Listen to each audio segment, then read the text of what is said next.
Enfoque Global Podcast, Legislaciones bajo la lupa. En las cámaras congresionales y senatoriales, tanto a nivel nacional como internacional, se gestan las leyes que definen el futuro de las naciones y tienen un impacto global, abriendo el camino a nuevas dinámicas políticas y sociales. Comenzamos.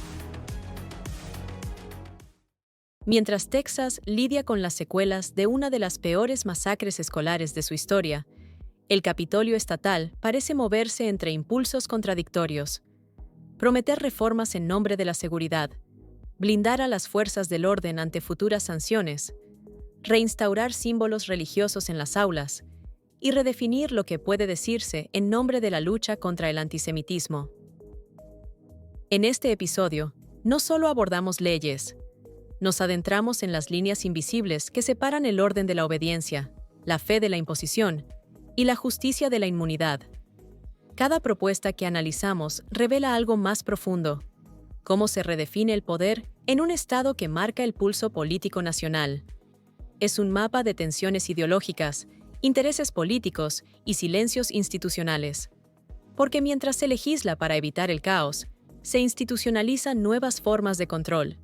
¿Se trata de soluciones reales o de silencios estratégicos?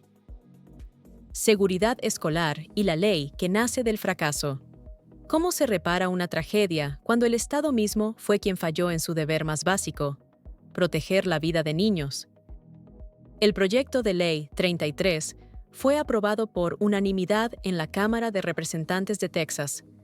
Fue presentado por Don McLaughlin, quien en mayo de 2022 ocupaba el cargo de alcalde de Uvalde y fue testigo directo de una de las peores tragedias escolares en la historia del estado: el tiroteo en la escuela primaria Robb, donde un atacante armado asesinó a 19 niños y 2 maestras.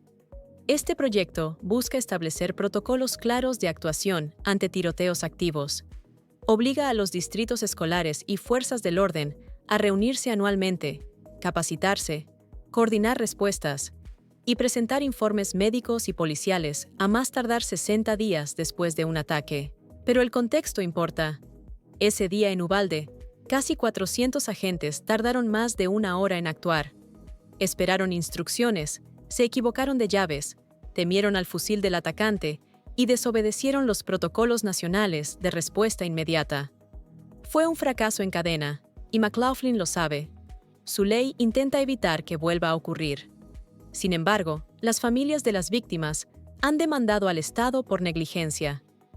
Muchos creen que no basta con capacitar si no se transforman las estructuras internas de mando y rendición de cuentas. ¿Puede una ley evitar otra tragedia si la voluntad de actuar sigue siendo débil? ¿Es esta una reforma real o una lavada de cara institucional? Como siempre, los invitamos a dejar su opinión en la caja de comentarios, respetando siempre la opinión de los demás. Religión en las aulas, entre mandamientos y ausencias. ¿Por qué, en un sistema educativo colapsado, se legisla para colgar los 10 mandamientos en la pared antes que garantizar seguridad o maestros? El Senado de Texas aprobó el proyecto de ley SB 10, que exige colocar los 10 mandamientos en cada aula de escuelas primarias y secundarias. Durante una audiencia que inició en la madrugada y se extendió hasta las 6 de la mañana, decenas de ciudadanos esperaron para testificar en contra de la medida. La mayoría, religiosos incluidos, denunciaron una intromisión estatal en la libertad de creencias. La defensa del proyecto, liderada por legisladores republicanos, sostiene que los mandamientos son tan importantes como la Declaración de Independencia. Pero se omite un hecho central. Esta iniciativa avanza mientras los distritos escolares enfrentan una escasez crítica de docentes, fondos para educación especial y protección básica. Entre quienes testificaron, se destacó la advertencia de que esta medida no representa un gesto moral, sino una imposición ideológica. Algunos asistentes expresaron su oposición tras largas horas de espera, incluso en condiciones físicas adversas, para hacer oír su voz en defensa de la libertad de creencias. ¿Estamos ante una vuelta a las raíces o frente a una instrumentalización de la fe? ¿Qué se está educando? ¿Al estudiante o al creyente obligatorio? Deja tu opinión en los comentarios, siempre con respeto a las distintas perspectivas.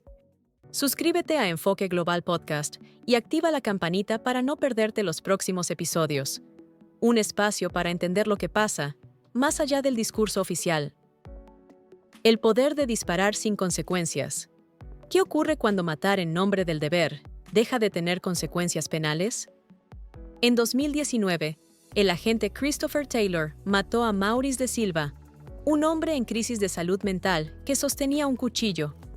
El jurado, tras 30 horas de deliberación, lo encontró culpable de conducta mortal, un cargo que usualmente se aplica a pandilleros que disparan desde autos en movimiento. Ahora, el Congreso tejano quiere evitar que algo así vuelva a pasar, no reforzando el control policial, sino eliminando la posibilidad de acusar a agentes bajo ese delito. El proyecto de ley SB 1637 exime a la policía de esa figura penal cuando actúan en cumplimiento del deber. Según sus críticos, esto crea un escudo de impunidad legal y mina la confianza en la justicia. Aunque las versiones iniciales buscaban aplicar la ley de forma retroactiva al caso Taylor, esta cláusula fue retirada por la presión pública. ¿Puede un sistema que no sanciona el abuso ofrecer garantías a los ciudadanos? ¿Qué pasa cuando la ley se convierte en excusa? Comparte tu opinión en los comentarios. La diversidad de puntos de vista enriquece este debate. Antisemitismo, libertad de expresión y escuelas. ¿Una ley necesaria o un riesgo constitucional? ¿Qué pasa cuando una ley intenta combatir el odio, pero termina dividiendo a quienes busca proteger? ¿Dónde trazamos la línea entre antisemitismo y crítica política legítima? ¿Y qué implicaciones tiene esto para la libertad de expresión en escuelas y universidades? Esta semana, la Cámara de Representantes de Texas dio su aprobación inicial a un proyecto de ley que podría cambiar la manera en que las escuelas manejan los casos de discriminación.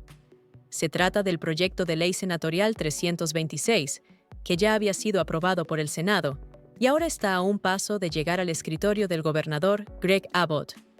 La medida busca que todas las escuelas públicas, charter y universidades del Estado usen una definición común de antisemitismo, tomada de la Alianza Internacional para el Recuerdo del Holocausto, cuando evalúen si un estudiante ha violado su reglamento de conducta. Según los autores de la ley, no se trata de castigar nuevas conductas, sino de proporcionar una guía para que las autoridades escolares puedan determinar si una falta estuvo motivada por antisemitismo. El representante Giovanni Capriglione, quien promovió la iniciativa, aseguró que no se busca limitar la libertad de expresión, ni castigar a quienes debaten sobre Israel o el conflicto en Medio Oriente. Sin embargo, varios legisladores expresaron dudas. Entre ellos, el representante John Rosenthal, el único judío en la Cámara, quien se negó a votar a favor del proyecto sin una cláusula que protegiera explícitamente el derecho a disentir. Rosenthal además señaló que muchos judíos en Texas están divididos. Algunos creen que esta ley visibiliza el aumento preocupante del antisemitismo, pero otros temen que confunda las críticas legítimas al gobierno israelí con odio racial o religioso.